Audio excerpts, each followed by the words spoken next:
Hello, Fairland River here. Today I want to share with some of the sellers just some basic, simple tips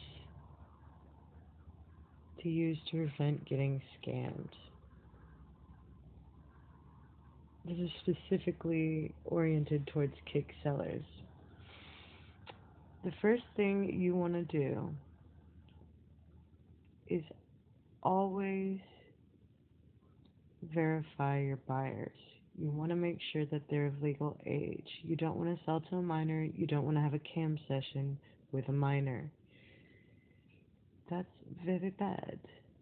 We do keep a lookout for suspected pedophiles as well as suspected minors. We have a group that we report to so we can blacklist those users and report them. Of course, reporting them only fixes things for a little bit because a scammer or a creep is always going to make a new email account and make a new Kick account. I personally don't block them, I just keep track of them and report them unless they're like really creepy. But when I say block them, I mean from my rooms and stuff. It's a waste of time because by the time you block them in all the rooms, their account's banned.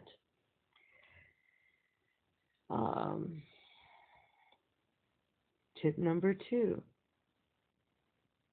always get payment before you send product or service. This is a really big one for new sellers. New sellers always get scammed. Most of them start out trying to go to sugar baby rooms. And sugar baby groups are almost never legit. I probably have only been in one legitimate sugar daddy group my entire time on Kick. A lot of them will remove you if you don't give them free content. That is the number one indication that you don't want to be in that room anyway because it's full of scammers.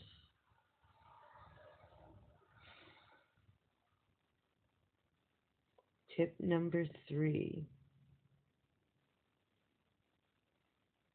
keep track of the blacklist, keep track of your buyers. That way, if you accidentally lose your chat log, you have a list where you can look up all the usernames of the buyers. If you're smart, you're going to write down what kind of content they got.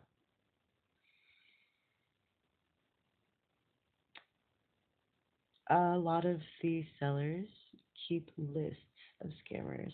There are rooms. I can post a hashtag in the bottom for both a scam report group that I run and a web forum, which is not really up yet. It's there, but no one really uses it yet. But our Kick group is getting really full.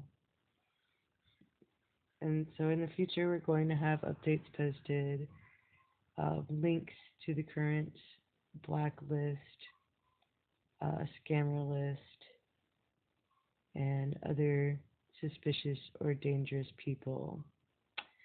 We don't just report scam buyers, we also report scam sellers. So keep that in mind, ladies. Don't scam your buyers, it makes it hard on everyone. Mm,